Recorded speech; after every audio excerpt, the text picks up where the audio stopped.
स्वागत है दोस्तों फिर से आप सभी का द लर्निंग गेम में। दोस्तों आज का जो वीडियो है वो सुपर फास्ट होने वाला है, क्योंकि आज मैं जो कुछ भी आपको पढ़ाने वाला हूँ वो सब कुछ मैं एक बार आपको पढ़ा चुका हूँ। इसलिए इसके अंदर जहाँ पर मुझे लगेगा कि थोड़ा धीरे जाना चाहिए वहाँ पर मैं थोड़ा स्लो हो जाऊँगा, नहीं तो क्या होगा कि बाकी का वीडियो एकदम सुपर फास्ट होने वाला है। तो आप वीडियो को स्किप करने की गलती मत कीजिएगा, क्योंकि मैं जल्दी जल्दी सब कुछ बताने वाला हूँ। अगर आपने कोई चीज़ छोड़ दी तो आपकी गेम सही तरीके से काम नहीं करेगी। तो जिस जगह पर मुझे लगेगा कि इसको स्किप करने की ज़रूरत है मैं खुद आपको बोल दूंगा कि इसको स्किप कर दीजिएगा। तो चलिए गेम को आगे बढ़ाते हैं। अब दोस्तों यहाँ पर मैंने एक काम कर दिया, गेम मैनेजर स्क्रिप्ट मैंने एक बना ली है और यहाँ पर एक गेम मैनेजर ऑब्जेक्ट मैंने बना लिया है। ये तो सभी को मालूम है कि यहाँ पर ऑब्जेक्ट किस तरीके से बनता है। राइट क्लिक करना है, क्रिएट एम्प्टी ऑब्जेक्ट करना है और उसका नाम आपको गेम मैनेजर दे देना है। और यहाँ पर आपको क्या करना है, यहाँ पर एक राइट क्लिक करके स्क्रिप्ट वाले फोल्डर के अंदर आपको एक स्क्रिप्ट बना लेनी है और उसका नाम दे देना है गेम मैनेजर। जैसे ही आप उसका नाम गेम मैनेजर दोगे यहाँ पर इसका आइकॉन चेंज हो जाएगा। जो यहाँ पर आपको ये हैशटैग वाला आइकॉन दिखाई दे रहा है उसकी जगह पे ये गियर वाली आइकॉन आपको मिल जाएगी। और उसके बाद में आपको सिंपली इस गेम मैनेजर के अंदर ये गेम मैनेजर स्क्रिप्ट डाल देनी है। और गेम मैनेजर स्क्रिप्ट डाल दोगे उसके बाद में आपको गेम मैनेजर स्क्रिप्ट के ऊपर आ जाना है और यहाँ पर आपको क्या करना है, यहाँ पर आपको एक पब्लिक स्टैटिक गेम मैनेजर लेना है। ये हम क्यों ले रहे हैं, ये मैंने एक बार पूल के अंदर आपको करके दिखाया था। यहाँ पर ये देखिए पब्लिक स्टैटिक पूल यानी कि ये जो हमने क्लास बनाया वो उसको एक्सेस करने का ये हमारा ऑब्जेक्ट रहेगा। यानी कि दूसरी स्क्रिप्ट दूसरे क्लास में से इसको हम कॉल करवा सकते हैं। इसके कोई भी पब्लिक ऑब्जेक्ट को हम यूज कर सकते हैं या पब्लिक फंक्शन को हम यूज कर सकते हैं। तो उसी तरीके से यहाँ जो गेम मैनेजर है उसके अंदर भी मैंने एक पब्लिक स्टैटिक गेम मैनेजर जो ये गेम मैनेजर क्लास है उसका मैंने यहाँ पे ऑब्जेक्ट जीएम ले लिया है। आपको भी ले लेना है। मैं थोड़ी देर ये स्क्रिप्ट आपके सामने ओपन रखूंगा, आप कॉपी कर लीजिएगा। और आपको लेना है एक पब्लिक टेक्स्ट और यहाँ पे उसका नाम दे देना है स्कोर टेक्स्ट। अब यहाँ पे आपको एरर दिखाई दे रही होगी, क्योंकि ये एरर क्यों आ रही है, इसको हटाऊंगा तो आपको यहाँ पे दिखाई देगा। ये देखिए आपको ऐसी एरर आएगी। कोई बात नहीं, ये एरर आएगी तो आपको क्या करना है, यहाँ पे सीधा एक क्लास यूज कर लेना है, using unity engine dot UI. जैसे ही आप ये लाइन लिखोगे तो ये एरर यहाँ से चली जाएगी। अब यहाँ पे आपको क्या करना है, एक इंटीजर लेना है टोटल डायमंड करके और उसके बाद में ये जो इंस्टेंस है उसको हम यहाँ से अवेक फंक्शन के अंदर हम इसके अंदर वैल्यू दे देंगे। और वैल्यू क्या रहेगी, if gm is equal to null then gm is equal to this. तो ये आपने अवेक फंक्शन बना लिया और ये कर दिया। अब आपको क्या करना है, जो स्कोर टेक्स्ट है उसको आपको यहाँ से डॉट टेक्स्ट करके इसको 0 कर देना है। तो इस तरीके से डबल कोट में आपको 0 लिखना है और वो 0 हो जाएगा। ये मैंने आपको जो जिगजैग कार एडवेंचर हमारी गेम थी उसके अंदर मैंने आपको ये करना सिखा दिया है। और उसके बाद में आपको एक यहाँ पे फंक्शन बनाना है गेट डायमंड करके और वो पब्लिक फंक्शन होना चाहिए। अब इसके अंदर आपको क्या करना है, डायमंड टोटल डायमंड जो है उसको आपको प्लस प्लस करवाना है। यानी कि जितनी बार भी वो कॉइन से टकराएगा तो ये फंक्शन कॉल होगा और इस फंक्शन के अंदर जो भी डायमंड रहेंगे उसके अंदर ये प्लस प्लस हो जाएंगे, मतलब एक बढ़ जाएगा। और उसके बाद में यहाँ पर जैसे ही आप यहाँ पे मैं इसको हटा रहा हूँ और आपको करके दिखाता हूँ। उसके बाद में आपको क्या करना है, जो स्कोर टेक्स्ट है यानी कि ये वाला ये स्कोर टेक्स्ट है हमारा, तो इसको हम यहाँ से एडिट करवाएंगे। तो एडिट करवाने के लिए आपको क्या करना है, जैसे यहाँ पे लिखा है score text is equal to 0 तो यहाँ पे सीधा सीधा हम लिख सकते हैं टोटल डायमंड।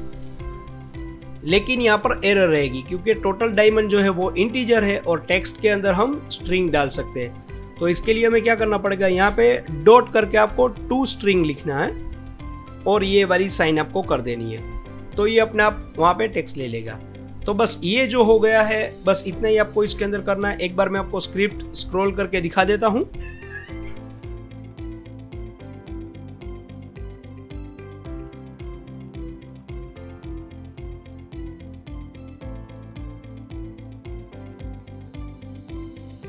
तो ये स्क्रिप्ट आप स्क्रॉल करके देख लीजिए, ये देखिए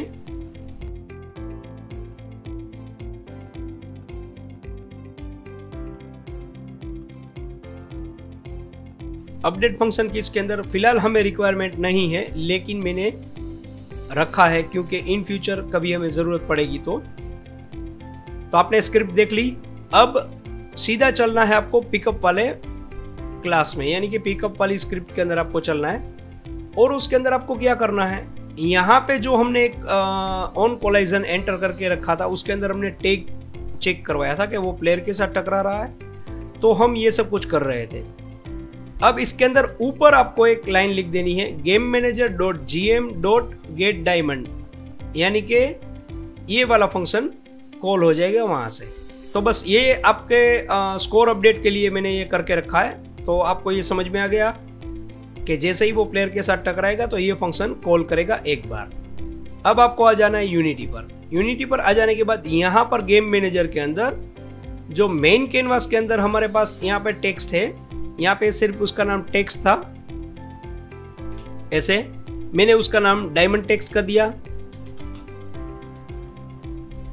अब गेम मैनेजर के अंदर आपको क्या करना है, ये जो डायमंड टेक्स्ट है उसको सीधा सीधा आपको इसके अंदर डाल देना है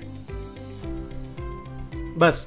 तो अब देखिए मैं आपको करके दिखाता हूं। यहां से जैसे ही मैं प्ले करूंगा इसको, ये देखिए डायमंड को टच कर रहा है, यहाँ पे डायमंड काउंट होना शुरू हो गए। तो इसका मतलब ये हुआ कि हमारी स्क्रिप्ट बिल्कुल सही तरीके से काम कर रही है। अब दोस्तों यूनिटी पर वापस आ जाते हैं। अब देखिए दोस्तों हमें क्या काम करना है। ये जो हमारा प्लेयर है वो मूव कर रहा है किसके साथ में, राइट एरो और लेफ्ट एरो के साथ में मूव कर रहा है, और उसके बाद में जंप करने के लिए हम स्पेस बार दबा रहे हैं। तो ये सब कुछ तो मोबाइल में करने वाले नहीं है ना। तो इसके लिए आपको अभी यहाँ पे एक चीज समझने की जरूरत है कि ये आप मोबाइल के लिए गेम बना रहे हो, तो मोबाइल के लिए इनपुट इसके अंदर आपको डालने पड़ेंगे।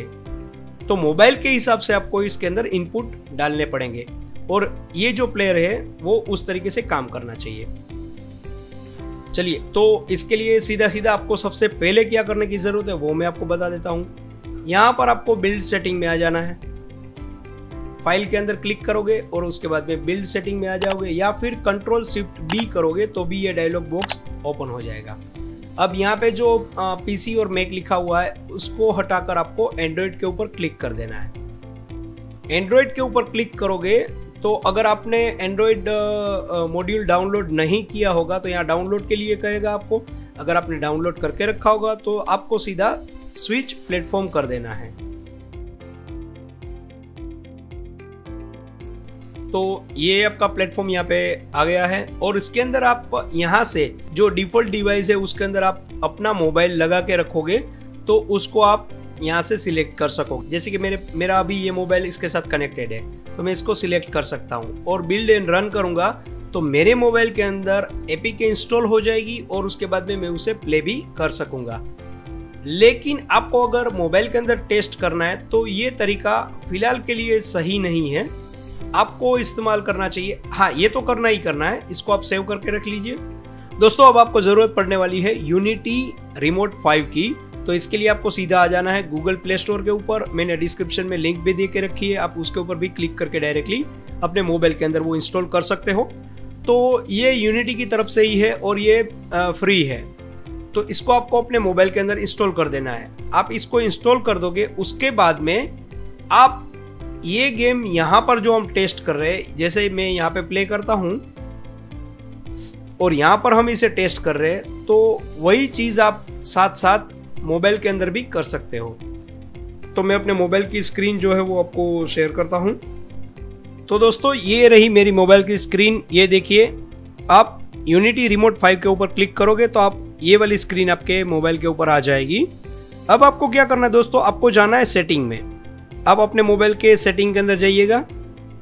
सेटिंग के अंदर जाने के बाद आपको क्या करना है, मोर सेटिंग में जाना है, और उसके बाद में ये देखिए हर फोन के हिसाब से ये अलग अलग रहता है। तो मेरे मोबाइल के अंदर इस प्रकार दिखाई दे रहा है, तो आपके मोबाइल के अंदर कुछ अलग तरीके से हो सकता है। उसके अंदर आपको यहाँ पे डेवलपर ऑप्शन, अगर आपने पहले यूज किया है तो आपको डेवलपर ऑप्शन दिखाई दे रहा होगा। अगर डेवलपर ऑप्शन नहीं होगा तो यहाँ पे लिखा होगा बिल्ड नंबर करके एक ऑप्शन लिखा होगा, उसके ऊपर आप टच करेंगे तो कुछ नहीं होगा, लेकिन आपको 7 बार उसके ऊपर टच करना है। 7 टाइम जैसे ही उसके ऊपर आप टच करोगे तो ये ऑप्शन आपके सामने आ जाएगा, डेवलपर ऑप्शन।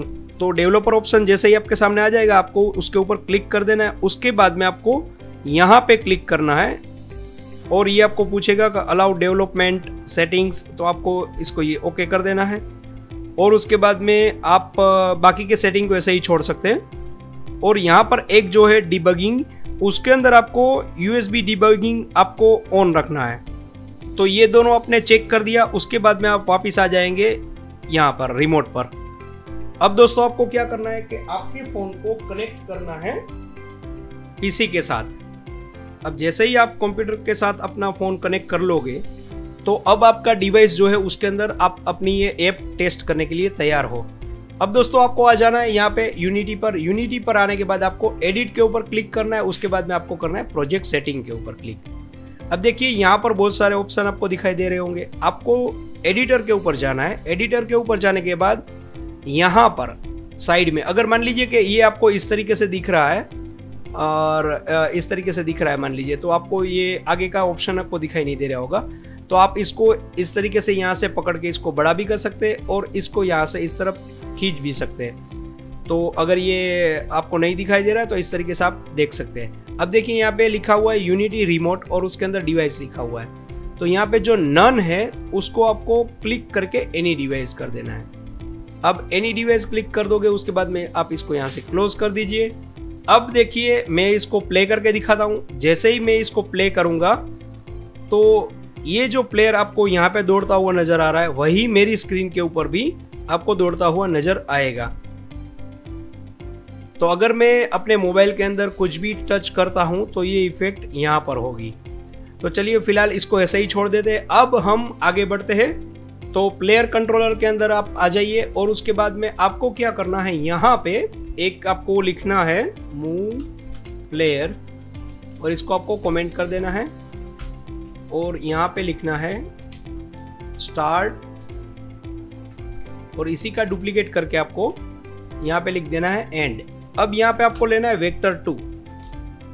वेक्टर टू आपको दो चाहिए होंगे। एक चाहिए होगा स्टार्ट पोजीशन यानी कि स्टार्ट टच पोजीशन। आपको मैं यहाँ पे स्क्रीन के ऊपर ले जाके दिखाता हूँ। ये देखिए, मान लीजिए मैंने इसको यहाँ से टच किया और इस तरफ मैंने इसको खींचा, अपने स्क्रीन को मैंने इस तरीके से स्वाइप किया, तो पहली टच पोजीशन ये रहेगी और आखिरी टच पोजीशन ये रहेगी। या फिर मैंने इसको यहाँ से टच किया और इस तरफ मैंने इसको स्वाइप किया, तो पहली टच पोजीशन ये रहेगी और आखिरी वाली ये रहेगी। तो यही हमें चेक करवाना है कि जो खेलने वाला है वो स्वाइप किस तरफ कर रहा है, राइट में कर रहा है कि लेफ्ट में कर रहा है। तो इसके लिए हम क्या करेंगे, यहाँ पे दो पोजीशन लेंगे। एक रहेगी स्टार्ट टच पॉज, आप पूरा लिख दीजिए और उसके बाद में लिखिए एंड टच पोजीशन। अब यहाँ पे मैंने दो वेक्टर ले लिए हैं। एक लिया है मैंने स्टार्ट टच पोजीशन और एक लिया है मैंने एंड टच पोजीशन। तो अभी यहाँ पर एक और चीज मुझे चाहिए, वो चाहिए टच। तो टच को टच ही रहने देते हैं। अब जो हमने ये इनपुट चेक करवाया था अपडेट के अंदर, वो यहाँ पर है। उसके अंदर हम लिखेंगे, एक कंडीशन हमें चेक करवानी है, तो इसके लिए हम लिखेंगे इफ इनपुट डॉट टीसी यानी कि touch count is greater than 0। अगर उसने टच किया है तो मतलब कि वो 0 से ज्यादा ही हुआ। और बाकी की भी कंडीशन हमें चेक करवानी है। लेकिन इस कंडीशन के अंदर हम क्या करेंगे, ये जो हमने टच ऊपर लिया था उसको यहाँ पर हम वैल्यू दे देंगे, touch is equal to input dot get touch और वो 0। तो पहली कंडीशन तो हमें जो हमारा टच था वो यहाँ से जो हमने यहाँ पे ऊपर डिक्लेयर किया था वो हमने यहाँ पे गेट करवा लिया। अब इसके नीचे एक और कंडीशन हम डालते हैं, इफ टच डॉट फेज। देखिए आप अगर विजुअल स्टूडियो में काम करते हैं तो यहाँ पे नीचे आपको ऑप्शन वो सजेशन आपको देता रहता है, तो उसका भी आप इस्तेमाल कर सकते हैं। अगर आपको स्पेलिंग सही तरीके से नहीं आ रही है तो आप फेज के ऊपर क्लिक कीजिए और is equal to touch phase dot began. तो जो टच फेज है वो जहाँ पे स्टार्ट हो रहा है वो हमारी कौन सी पोजीशन होनी चाहिए, स्टार्ट वाली। तो यहाँ पर जो हमने वेक्टर 2 लिया था स्टार्ट पोजीशन, उसको हम यहाँ पर डिक्लेयर कर देंगे start position is equal to touch position. तो ये हमें स्टार्ट पोजीशन मिल गई, ये हमारा टच मिल गया। अब हमें चाहिए कि वो स्वाइप जैसे ही यहाँ से मान लीजिए इसने इस तरफ स्वाइप किया तो यहाँ से इसने स्टार्ट किया और यहाँ पर उसका एंड हो गया, मतलब कि उसने टच छोड़ दिया। तो जब वो स्वाइप छोड़ देगा मतलब कि एंड हो जाएगा टच का, यानी कि ये जो फेज है वो खत्म हो जाएगा जो स्टार्ट हुआ था वो, तब जाके हमें पता चलेगा कि वो लेफ्ट में उसने स्वाइप किया था या राइट में किया था। तो इसके लिए एक और कंडीशन हम यहाँ पे लगाएंगे। इफ सबसे पहले तो इनपुट डॉट टच काउंट हम चेक करवाएंगे कि वो बड़ा है 0 से, और उसके बाद में एक और कंडीशन साथ साथ ट्रू होनी चाहिए। इसके लिए हम डबल एंड का इस्तेमाल करेंगे और यहाँ पर हम करेंगे touch dot phase is equal to touch phase dot ended, मतलब उसने अब स्वाइप छोड़ दिया है। तो एक कंडीशन ये है कि टच काउंट जो है वो 0 से ज़्यादा होना चाहिए, और दूसरा कि अब उसने स्वाइप छोड़ दिया होगा, मतलब कि उसने स्क्रीन को टच करना छोड़ दिया, स्वाइप करके उसने अपनी उंगली या अंगूठा ऊपर उठा लिया है, तो उसको बोलते हैं टच फेज एंडेड।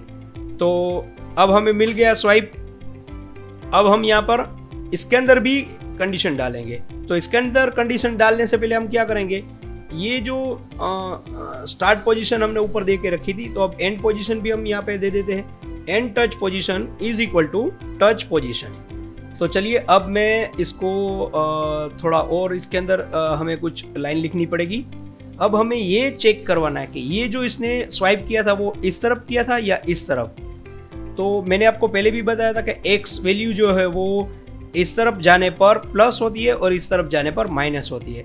मान लीजिए इसने यहाँ से शुरू किया होगा और इस तरफ गया होगा, तो डेफिनेटली स्टार्ट पोजीशन जो है वो छोटी रहेगी और एंड पोजीशन बड़ी रहेगी। तो यहाँ से अगर उसने स्वाइप किया है तो ये जो उसकी स्टार्ट पोजीशन है और ये एंड पोजीशन है, तो क्या होगा जाएगा कि जो स्टार्ट पोजीशन है वो बड़ी रहेगी, एंड पोजीशन है वो छोटी रहेगी। तो सीधा सा हम यही कैलकुलेशन इसके अंदर करने वाले हैं। तो इसके अंदर यहाँ पर हम एक कंडीशन डालेंगे इफ, और यहाँ पे आप लिखेंगे and touch position x is greater than start touch position dot x। तो इसका मतलब ये हुआ कि वो राइट में स्वाइप कर रहा है। तो राइट में स्वाइप कर रहा है, तो ये जो राइट एरो के अंदर इनपुट के अंदर हमने जो कुछ भी कंडीशन हमने डाली थी वो सारी कंडीशन हम यहाँ से उठा के कॉपी कर लेते हैं और उसको हम डाल देते इसके अंदर। चलिए दोस्तों, मैंने आपको सिखा दिया कि राइट पोजीशन यानी कि राइट में स्वाइप वो कर रहा है तो वो हमें किस तरीके से पता चल रहा है। अब लेफ्ट में पता करना है तो कौन मुझे इसका सही तरीका बताएगा? आप वीडियो पॉज करके कमेंट करके मुझे बताइए, क्योंकि देखिए अगर आप मेरे क्लास में होते तो मैं आपसे ही ये करवाता, लेकिन अब बात ये है कि हम लोग डिजिटली एक दूसरे को मिल रहे हैं, तो मैं आपसे चाहूँगा कि आप रियल में ये करके दिखाएं मुझे। ऐसा नहीं कि बस सर पढ़ाए जा रहे हैं और हम कॉपी करके अपनी गेम बना लेंगे। आप सीखिए, सिंपल है। चलिए बताइए। ओके, तो जिन जिन लोगों ने कहा है कि ये वाली कंडीशन यहां से कॉपी कर लेते हैं और इसको हम पेस्ट कर देते हैं यहां पर, और सिर्फ ये वाली साइन हम बदल देते हैं, वो लोग बिल्कुल सही है। और जिन लोगों ने कोशिश की उनको भी बधाई। तो अब इसके अंदर हमने राइट वाली कंडीशन सारी डाली थी, तो सीधी सी बात है कि ये लेफ्ट वाली कंडीशन इसके अंदर हमें डाल देनी है। तो लेफ्ट वाली सारी कंडीशन यहाँ से कॉपी कर लेते हैं और इसको हम डाल देते हैं इसके अंदर। तो अब हमें राइट एरो और लेफ्ट एरो वाली कहानी मिल गई है, तो इसको हम यहाँ से हटा देते हैं। ये राइट एरो मैंने यहाँ से डिलीट कर दिया और ये लेफ्ट एरो वाली जो कहानी थी उसको भी मैं यहाँ से खत्म कर रहा हूँ। तो अब हमें राइट और लेफ्ट एरो की ज़रूरत नहीं है। तो अब आप कंप्यूटर से करेंगे तो ये प्ले नहीं कर पाएंगे। तो इसके लिए चलिए मैं आपको दोनों स्क्रीन दिखाता हूँ। यहाँ पर ये कंप्यूटर है और इसको प्ले ऑन मैक्सिमाइज नहीं कर रहा हूँ मैं। चलिए कोई बात नहीं, प्ले ऑन मैक्सिमाइज कर रहा हूँ। यहाँ साइड में मैं अपनी मोबाइल की स्क्रीन भी दिखा दूंगा। तो मैं इसको प्ले कर रहा हूँ और ये जैसे ही प्ले होगा मेरे मोबाइल में भी प्ले हो गया है। और ये देखिए मैंने लेफ्ट स्वाइप किया, ये मैंने राइट किया और फिर से मैंने राइट किया, फिर मैंने लेफ्ट किया। तो बिल्कुल सही तरीके से हमारा जो प्लेयर है वो काम कर रहा है। अब दोस्तों आपके लिए मैं एक होमवर्क दे रहा हूँ। ये जो जंप फंक्शन है, यहाँ पर मैंने स्पेस बार पे कहाँ गया, अच्छा ये वाला, ये जो कंडीशन है ये हमने किसके लिए दी थी, स्पेस बार क्लिक करने पर ये जंप कर रहा है। तो अब दोस्तों आपको ये जो है वो होमवर्क में मैं आपको दे रहा हूँ, वो स्पेस बार के ऊपर क्लिक करने पर जंप नहीं करना चाहिए, बल्कि यहाँ से अगर कोई स्वाइप करता है और वो स्वाइप नीचे से ऊपर की तरफ करता है, जैसे कि आप सबवे सर्फर में और टेम्पल रन में करते ही है कि नीचे से ऊपर की तरफ आप अगर स्वाइप करते हो तो जो प्लेयर रहता है वो जंप करता है। तो वो किस तरीके से किया जाएगा, तो यहाँ पर मैं ये आपको करके नहीं दिखाऊंगा, ये आपको होमवर्क में करना है। और जितने भी लोग ईमानदारी से सीखना चाहते हैं वो उसका स्क्रीनशॉट मुझे मेरे इंस्टा अकाउंट के ऊपर आप शेयर करेंगे, मुझे मैसेज करेंगे, मैं वहाँ पर देखूंगा। अगर आपने गलती की है तो मैं उसको सुधारूंगा भी, लेकिन वो आपको खुद ही करना है। देखिए यही चीज़ अगर आप कहीं ट्यूशन क्लासेस के अंदर या फिर कहीं पर भी जाकर आप पैसे देकर ये कोर्स कर रहे होते तो डेफिनेटली जो भी होमवर्क करने के लिए आपको बोला जाता वो घर पे आके आप करते। तो मैं सिर्फ इतना चाहता हूँ कि आप थोड़ा होमवर्क करें और मुझे अच्छा लगेगा अगर आप अपने तरफ से एफर्ट करके कोशिश करेंगे कुछ करने की। तो अगर आप अटक जाते हो तो डेफिनेटली मैं तो हूँ ही, आपको कहीं पर भी अटकने नहीं दूंगा। तो चलिए ये बात हो गई हमारी जंप की, और उसके बाद में ये बात हो गई हमारी लेफ्ट और राइट में स्वाइप करने की। अब हमारे पास एक और कहानी है। यहाँ टेम्पररी मैंने क्या किया था कि जो हमारा प्लेयर है उसके अंदर हमने अपना मेन कैमरा डाल दिया था। तो मेन कैमरा को मैं वापस यहाँ पे बाहर निकाल देता हूँ। दोस्तों जिगजैग कार एडवेंचर के पहले पार्ट के अंदर मैंने आपको बताया था कि जो हमारा कैमरा है वो किस तरीके से प्लेयर को फॉलो करता है और कैमरा फॉलो स्क्रिप्ट किस तरीके से काम करती है। तो ये मैंने इसके अंदर बता दिया था आपको, इसलिए मैं इसके अंदर ज़्यादा डिटेल में नहीं जाऊँगा, सीधा सीधा वही स्क्रिप्ट यहाँ से कॉपी करता हूँ मैं, और इसके अंदर मैं जितनी ज़रूरी चीज़ें वो यहाँ से ले लेता हूँ। तो सबसे पहले तो कैमरा फॉलो स्क्रिप्ट यहाँ पर हम बना लेते हैं। यूनिटी के अंदर आने के बाद राइट क्लिक करना है, एक स्क्रिप्ट बनानी है और उसका नाम दे देना है कैमरा फॉलो। अब जो हमारा मेन कैमरा है उसके अंदर ये स्क्रिप्ट हमें लगा देनी है। इसके ऊपर डबल क्लिक करने पर हम यहाँ आ जाएंगे। अब देखिए जो स्क्रिप्ट हमने पहले बना के रखी थी वही स्क्रिप्ट हमें सीधी कॉपी कर लेनी है यहाँ से। इसके अंदर हमें अगर आपने वो वाला वीडियो नहीं देखा है तो एक बार देख लीजिएगा, उसके अंदर मैंने डिटेल में समझाया कि कैमरा किस तरीके से प्लेयर को फॉलो करता है। तो यहाँ से इसको मैंने ये 3 लाइन को मैं यहाँ से कॉपी कर रहा हूँ, इसके अंदर यहाँ पर मैंने इसको पेस्ट कर दिया। अब स्टार्ट फंक्शन के अंदर ये 3 लाइन मुझे चाहिए, तो मैं ये 3 लाइन यहाँ से कॉपी कर लेता हूँ और इसके अंदर मैं यहाँ पे पेस्ट कर देता हूँ। और ये बाकी जो है ये वाली लाइन ये हमें नहीं चाहिए, बैकग्राउंड कलर चेंज करने के लिए मैंने आपको बताई थी। तो फिलहाल मैं इसको यहाँ से ये वाले फंक्शन को ही कॉपी करता हूँ और उसको मैं छोड़ रहा हूँ। इसको मैंने यहाँ से कॉपी कर लिया, इसको मैंने अपडेट के अंदर डाल दिया। अब ये जो फॉलो वाला फंक्शन है, मैसेज है, उसको भी हम कॉपी कर लेते हैं और इसको यहाँ अपडेट के बाद में पेस्ट कर देता हूँ। अब देखिए यहाँ पर जो हमने टैग दे के रखा था वही टैग हमने अपने प्लेयर को दे के रखा है, तो कोई एरर नहीं आएगी। अगर आपने प्लेयर को यहाँ पर कोई और टैग दे के रखा हो तो आपको क्या करना है, यहाँ पे वो वाला टैग लिख देना है और इसको यहाँ से मैं हटा रहा हूँ, ये वाली लाइन हमें नहीं चाहिए। अब दोस्तों ये जो पोजीशन है कैमरा की आपको अपने हिसाब से सेट करनी है। तो सेट करने के लिए मैंने आपको पहले भी बताया था, एक बार फिर बता रहा हूँ। प्लेयर के ऊपर आप क्लिक कर दीजिए और आप यहाँ पर आ जाएंगे। अब आपको जो व्यू कैमरा में चाहिए वो यहाँ पर आप पहले सेट कर लीजिए। मान लीजिए इस तरीके से आप देखना चाहते हैं तो इसको आप इस तरीके से यहाँ पे सेट कर लीजिए। अब आपको क्या करना है, मेन कैमरा के ऊपर राइट क्लिक करना है और उसके बाद में अलाइन विथ व्यू कर देना है। तो जैसे ही अलाइन विथ व्यू कर देंगे तो यहाँ पर आपको वो व्यू मिल जाएगा जो आपको चाहिए। तो चलिए इसे मैं प्ले करके आपको दिखा देता हूँ। जैसे ही मैंने इसको प्ले किया तो जो हमारा कैमरा है वो तो प्लेयर को फॉलो कर रहा है, लेकिन हो क्या रहा है दोस्तों कि प्लेयर जो है वो साइड में जब जा रहा है तब बहुत ही साइड में चला जा रहा है।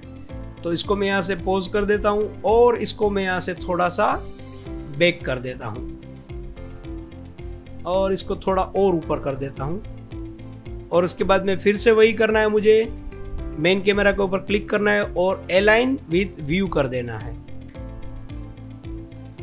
अब मैं इसको एक बार और प्ले करके देख लेता हूं।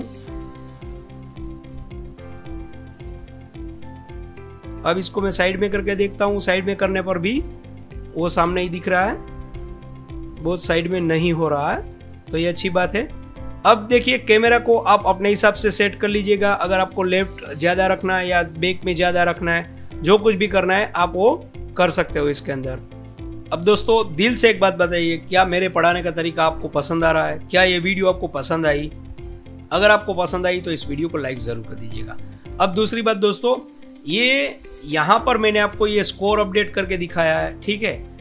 यहाँ पर आप चाहे तो हाई स्कोर भी कर सकते हैं कि लास्ट वाला हाई स्कोर क्या था और करंट वाला क्या चल रहा है। यहाँ पे आप साइड में उसकी लाइव दिखा सकते हैं, जैसे कि यहाँ पे एक हार्ट लगा दीजिए, उसके बाजू में 2 लिख दीजिए। जैसे ही पहली बार टच करेगा एनिमी के साथ में तो एक लाइफ खत्म हो जाएगी, दूसरी बार में दूसरी और तीसरी बार में यहाँ पे एक पॉपअप मेनू आ जाएगा जिसमें पूछा जाएगा कि क्या आप वीडियो देखना चाहेंगे, तो इसी स्कोर के साथ आप कंटिन्यू कर सकते हो।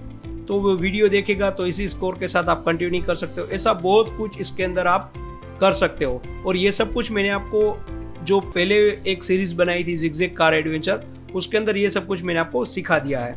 तो आई होप को वो सब कुछ आपको याद होगा। और इसके अंदर मैं आगे कुछ नहीं करना चाहता हूं क्योंकि ये गेम हमारी कंप्लीट बनके तैयार हो गई है।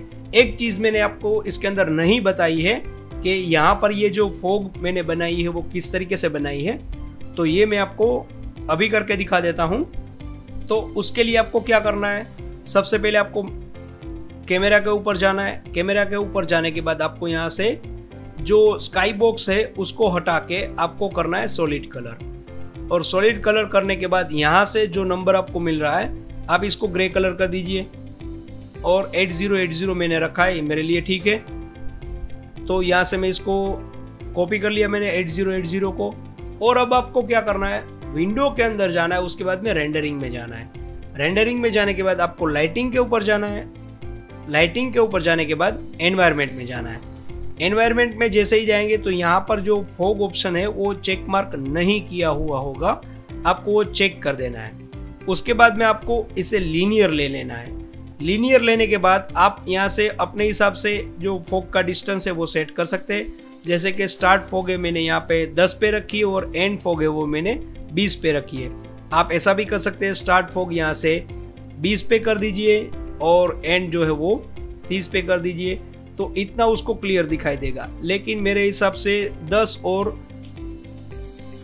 20 जो है वो सही है। और उसके बाद में आपको यहाँ से कलर सिलेक्ट करना है। कलर सिलेक्ट करने के लिए आप इसके ऊपर क्लिक करेंगे तो ये डायलॉग बॉक्स आपके सामने खुल जाएगा। वहां पर आपको 8080 लिख देना है, तो आपको वही ग्रे कलर मिल जाएगा जो आपने कैमरा बैकग्राउंड में लगाया था। इसको यहाँ से क्लोज कर दीजिए, इसको भी क्लोज कर दीजिए और इसको यहाँ से सेव कर लीजिए। बस आपकी गेम बनके तैयार हो गई है। अगर दोस्तों आप कहीं पर भी अटक जाओ और मेरी मदद चाहते हो तो कमेंट जरूर करना। तो अब दोस्तों हम मिलेंगे एक नए वीडियो में नई गेम के साथ, नई सीरीज के साथ। तब तक के लिए हैप्पी लर्निंग।